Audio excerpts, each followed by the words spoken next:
Good morning and welcome to today's The 50-50 Show. My name is Omar, this is Omair, and we're going to be breaking down some of last night's best NBA games and also previewing some of today's most interesting ones. First, we're going to get started with the battle for New York. The New York Knicks versus the Brooklyn Nets. The New York Knicks narrowly won 99-95. Cam Johnson misses a game-winning three-pointer with about 12 seconds to go, and the New York Knicks extend their winning streak to 9 games. But the question I have for you, Omer, is about D'Lo. D'Angelo Russell recently was traded from the Lakers back to the Brooklyn Nets, who he's played for before, and he has a 23-10 game with a team high, I want to say +5 in a loss. So clearly stands out as one of the best Brooklyn players despite them not being able to win. And my question for you is pretty simple, but feel free to take it where you want. But was it a mistake for the Lakers to trade D'Lo to the Nets?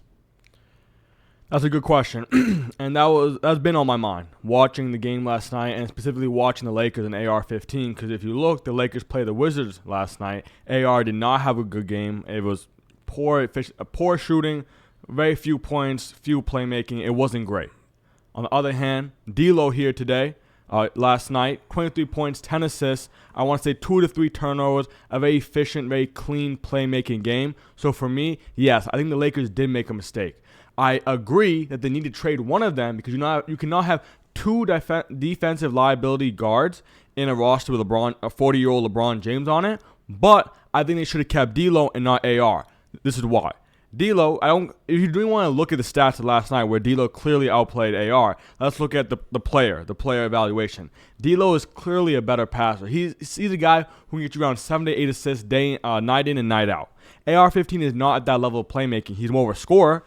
Run off-ball action for him, pick and roll, he's looking to score. Flop, obviously we know about AR-15 is flopping tendencies. D'Lo can do more than that. He can hit those passes, hit the rolling big man, lob, and then use his passing threat to be a scoring threat. If you look last year, there was a game where LeBron and AD were out. D'Lo, he was the man, and he carried that team to a close win. He had, I think, a 40-piece, I want to say. He's capable of doing something like that. AR, not so much because his game lacks versatility. He didn't have that passing to play around. D'Lo does. We look at shooting, I would say there's similar caliber of shooters. D'Lo's pretty good, AR's pretty good. And then driving, I give it to D'Lo because he had that floater game. He had the hook shot. And then also, we're drawing free throws. I call AR-15 a flopper, but actually, you look at it, they're both great at drawing contact and getting the whistle. Just this game, D'Lo has 7 free throws and he didn't miss a single one, 7 of 7. So I know some people don't like people who can draw contact and get fouls, but AR-15 definitely does it, and I think D'Lo can do it just as well. So that's my reasoning. I think a guard had to be traded, but I don't see why you would keep AR-15 when D'Lo is his offensive bag is just better. And you also look at the age, AR-15 is younger. D'Lo has shown more experience. I understand he's had some moments in the playoffs where he didn't do it as well as people wanted, but I still think he's a better player than AR. We'll see. If Lakers will probably make it to the playoffs. We'll see what AR does. He's also a streaky guy himself. He played really well 2 years ago when the Lakers were the last time they were a serious playoff contender. He did really well against the Grizzlies, pretty good against the Warriors, and then he kind of disappeared against the Nuggets. I know D'Lo did the same thing, but if you want to look at playoffs and clutch factor, neither one really has it like that. But at least D'Lo's older, I can trust him a little more with the ball in late game situations, under pressure, new defenses. As in the playoffs, they can change up their schema. I trust D'Lo, a veteran point guard, to handle that better than someone like AR-15. Yeah, I disagree with a lot of that. I think one is that you referenced some games where LeBron and AD weren't playing, and you talked about this game. First of all, he won 6 of 17 this game. Not exactly very efficient. The free throws are what really helped get him into that efficient scoring situation, but AR does that usually as well. And I think for me, D'Lo being older means he's more resistant to change. I think he wasn't listening to the new regime under JJ Redick. You got to play defense. You got to buy in. AR is more willing to do that. I think D'Lo is a higher usage player where he looks better the more he holds the ball, but then your team is capped by him. Like on the Lakers, I want LeBron to have the ball in a lot of those crunch situations. and to be involved because LeBron is obviously a better player than D'Lo. Similarly with AD. But with D'Lo, it's like your team is capped at D'Lo, and D'Lo's not bad. So he could even be, a point guard on some sort of 8th, 7th seed team. Think Pistons, think Hawks. Like, I think he could be perfectly fine on the Hawks, for example. But for a team like the Lakers where you have LeBron and you need to be able to buy into defense, I think AR was just better. He was younger, cheaper. The Brooklyn Nets were happy to give up quite a bit for D'Lo. Maybe Austin Reeves wasn't commanding the same from Brooklyn, right? Because who knows how many trade partners they really had. So I don't think it's at all a mistake to get rid of D'Lo because I like Austin Reeves' ability to get free throws more. I think Austin Reeves is a perfectly equal or capable passer. He's been getting 7-8 assists ever since D'Lo left. Then JJ's been changing it up a little bit. So it's been, again, the passes have been going down a little bit. Balls coming out of AR's hand a little more. But again, that's why you can't compare them apples to apples because D'Lo now has free reign in Brooklyn. With Ben Simmons out, the only one capable of dribbling the ball past the half court is D'Angelo Russell. We saw that. Like Cameron Johnson as well. Not really. I mean, if you look at that play 23 seconds down, Cameron Johnson has the ball on the right wing. He might make the play for game, but Jordy calls a timeout just so he can inbound it back to D'Lo and give him control again. And then Cam Johnson still ends up taking the three for a game, which he misses. But I really think that timeout showed how you want the ball ran through D'Lo or nothing else because there's just a giant chasm of difference between D'Angelo Russell and Cameron Johnson in their ability to put the ball down. Whereas on the Lakers, LeBron and Austin Reeves, I think both could do it. And then when D'Lo was there, you had three guys that were capable of doing it, which I think is one too many. I also think D'Angelo Russell is definitely more of a choker in the playoffs. I mean, I don't think the guy has done anything in the playoffs to really make him deserving of any sort of respect or recognition. AR versus Memphis was a dog. That half-court three, he took over. I think it was in the third quarter. Remember, he was waving LeBron off, just going absolutely sicko mode. Yeah, it was one series. It was one opponent, but that's a relevant opponent in the Western Conference playoffs, the Memphis Grizzlies. And you were doing it versus Morant, Bane, and Triple J. So that core was still there. And you've shown you're capable of doing that. D'Lo, all he was doing that playoffs was talking about how many shots he was going to put up after the games because he wasn't hitting any during the game. I think that was a big part. That was a big situation where LeBron and the entire front office lost some faith in D'Lo and started realizing, oh, okay, Austin Reeves might actually be the point guard of the Los Angeles Lakers moving forward. They didn't commit, which I think is one of the biggest, idiocies I've seen from that front office in 2023. Granted, they're trying to one-up it by not giving DFS minutes this year, but well, it's a coaching decision, though. I mean, yeah, I blame the coaches. I blame Darvin Ham for some of those rotations last year, and this year I've been generally pro JJ Redick, especially me. I don't like to put much blame or credit on the coaches, but minutes of a player I think are one of the few things that a coach is responsible for, and I just think Darvin Ham didn't handle the two guard situation well last year, and this year JJ Redick's not handling the DFS situation well because unless he has the only justification is he has an injury and they have to ease him in. But today Max Christie wasn't playing, so they gave DFS a bunch more minutes. I mean, Cam Reddish wasn't playing. No, well, neither were. But Max Christie's the starter, right? Mm-hmm. So that implies to me that it's not an injury because otherwise, how did DFS even play 18 minutes? Mm-hmm. It's that JJ Redick legitimately believes he needs Max Christie, on the floor more than he needs DFS, which to me is just asinine. I don't get it. People talk about Max Christie's defense. I don't find him that good at defense. I find him completely anemic on offense. I think DFS is better on both ends of the floor. He gives you three-point shooting. He gives you defense. He gives you some rebounding. And you can't look at some of his stats since he joined the Lakers, by the way, because if you give a guy who's used to 20-25 minutes like 10 minutes, it completely throws off their rhythm. It's not really a fair comparison anymore. But to bring it back to D'Lo, good game from him. But again, he wasn't able to get the win. I just don't think he did that amazing this game, but he did solid. And he wasn't performing at this level on the Lakers because he didn't have this. He was saying, I will never take being able to play this free of basketball for granted ever again because basketball on the Lakers isn't free. It can't be. When you're on a contender, basketball isn't free, not unless you're really, really high level like the Warriors once they go get KD, right? Because at that point, there's no bad decisions for you to even make. On the Lakers, he constantly made boneheaded decisions, and I think it was the right move. It was the right move to let him go. So I don't think the Lakers should regret that at all. And I think the Brooklyn, all they got was a good tank commander. That's it. But I do want to say, by the way, before we end this segment or whatever you want to say. Cam Johnson, man, one of the most overrated players in the league right now. He went, let me see my notes, 6 of 20 and 2 of 9 from 3. This is a guy who people were saying is comparable to Mikal Bridges. I don't agree. I think he's worse than Mikal Bridges, and he's already not looking good after coming back from injury. And also just on the Knicks end, because remember, this game was closer than anyone expected. I do want to mention that the Nets beat the pick and roll. That's what Jordy has set their defense up to do. So what Jalen Brunson this game didn't do too hot. 7 of 18, didn't have a ton of assists either.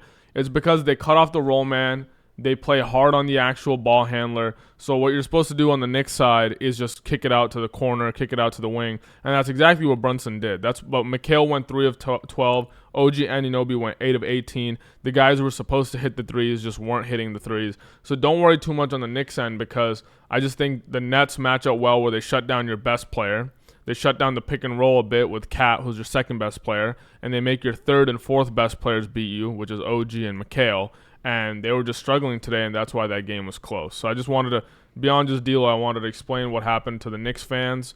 And, that's about, and also just hate on Cam Johnson, because that's what I'm here for. And also shout out Day'Ron Sharpe. I talked about him last time Brooklyn played Lakers. Good player, had another good game, plus minus, rebounds, defense. He did everything.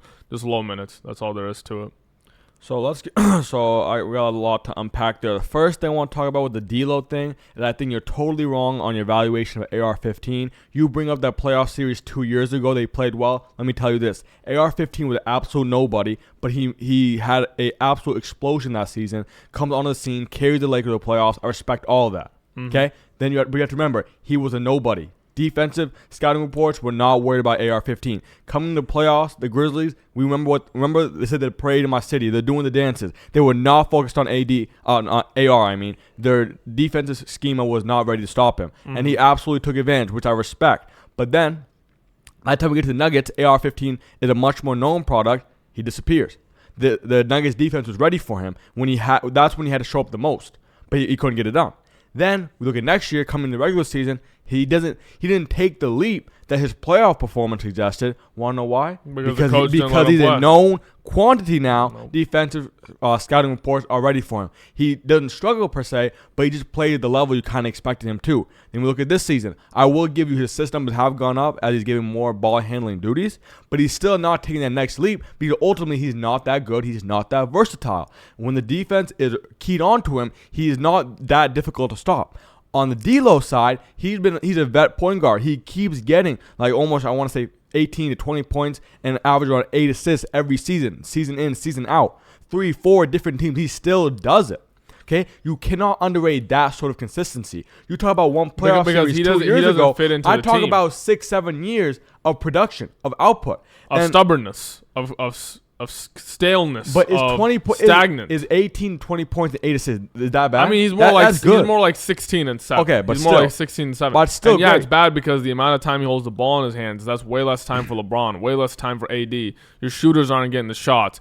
Huge amount of turnovers when you're playing against playoff teams. Like this game, he didn't. Yeah, but normally against proper playoff teams, turnovers are an issue with him too. But same thing with AR-15. When he's against better defenses, he's also struggling with turnovers. But D'Lo is better at it. Because I'm telling you, he's a better passer. The crux of the argument, I believe, is that D'Lo is simply is a better offensive player. And when both guys are defensive cones, that's all that matters. You seem to believe that AR-15 has a better offensive back, or just as good, but cheaper contract. I would say just as good, cheaper contract, younger, more moldable to new coaching changes and schema changes. And I would say AR is a little better at defense. I always found they're pretty much both cones, but what I like about AR is he's pretty smart about how he funnels his man into AD. So when he's getting blown by, there's sort of an intention to it. I see D'Lo doing a lot more of the dumb fouls, for example, reaching, right? You've got to admit, D'Lo does more dumb reaching fouls because AR pretty much never reaches in.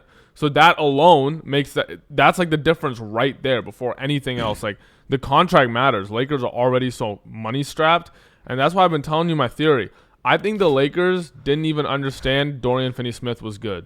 They legitimately just were like, hey, we'll give you D'Angelo Russell. Please take his terrible contract off our hands, and you guys can just give us whatever you want. Like anything y'all been keeping in the trash, we'll take it. Like, and that's just sad because there's no way this team's gonna win if that's what your front office, your GM, your coach, if they don't recognize the talent in Dorian Finney-Smith and realize that he was a great pickup and that I have him better as Cam Johnson. I couldn't believe the Lakers got him. Better than Cameron Johnson. Yeah, exactly. 6 of 20 Cameron Johnson. I mean, he had one bad game. Yeah, I was gonna get to that before my D'Lo point. The Lakers, I mean, they're just, I don't want to make this a Lakers segment, but because we're just talking about D'Lo and who he was on the Lakers, it's just sad, man. It's just sad. Dorian Finney-Smith is being wasted on that bench right now, and he had a great game versus the Wizards. Hopefully, that'll show the coaching staff, like, please, man, you can't win with Max Christie.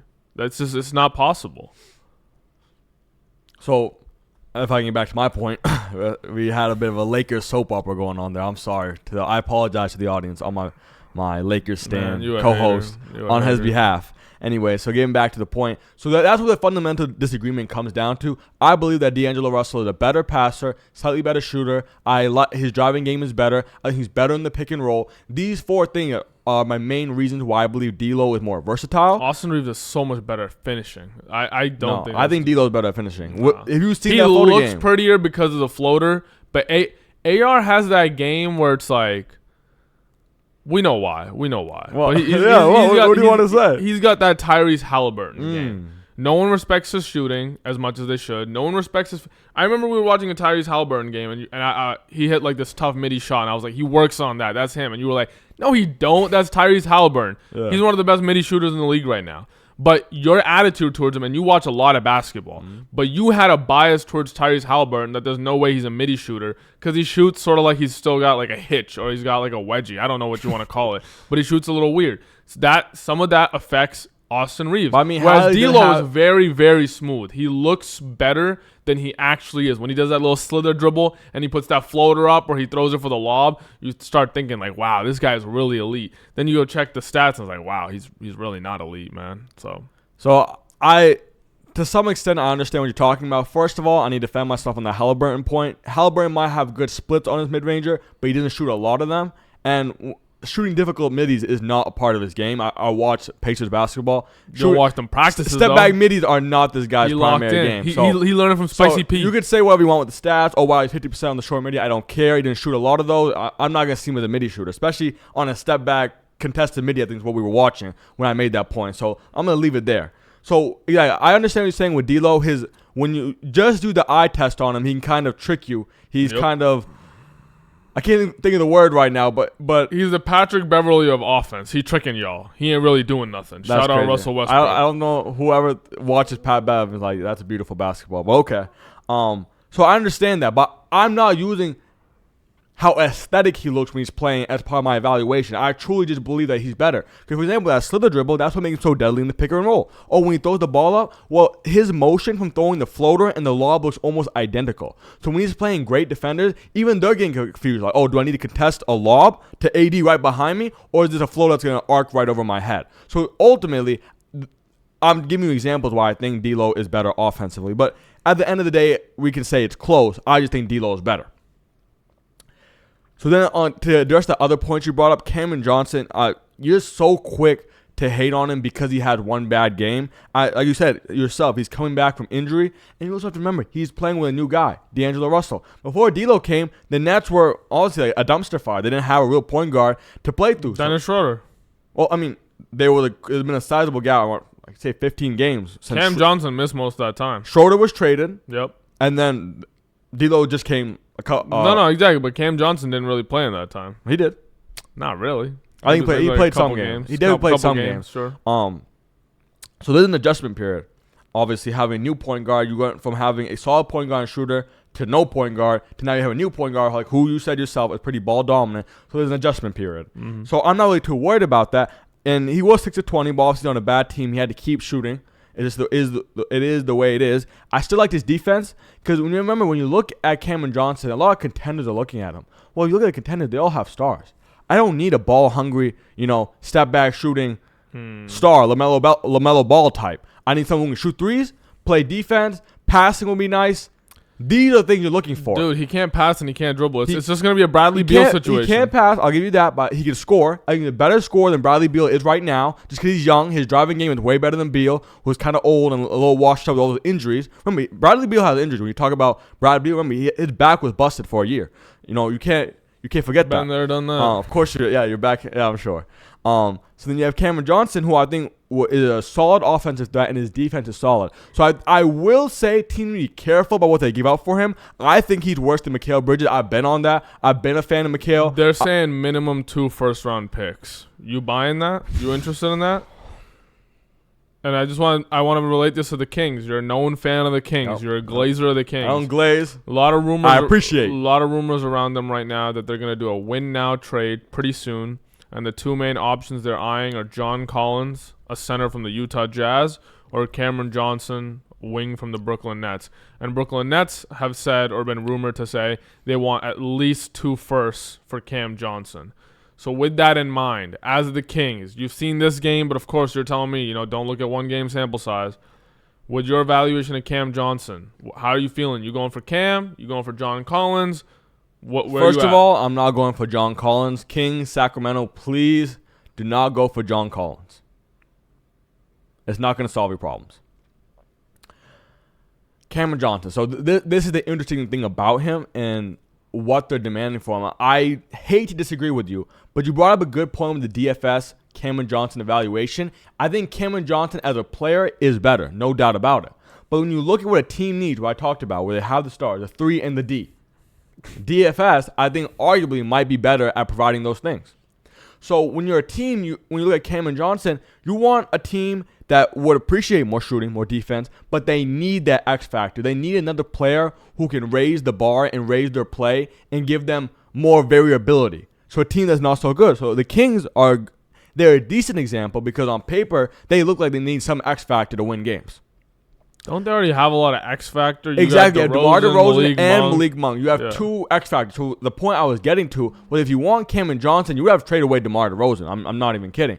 So I know DeRozan been having a great stretch, and that's big reason why they're winning games. But I don't know if he'll maintain that because when I evaluate DeRozan, I see him as one of the biggest problems in the Kings' woes because of his lack of shooting, his reliance on free throws but not getting them, his midi shooting decreasing this season, him having less spacing because he comes to a team that struggled with spacing last season and he didn't provide any spacing of his own.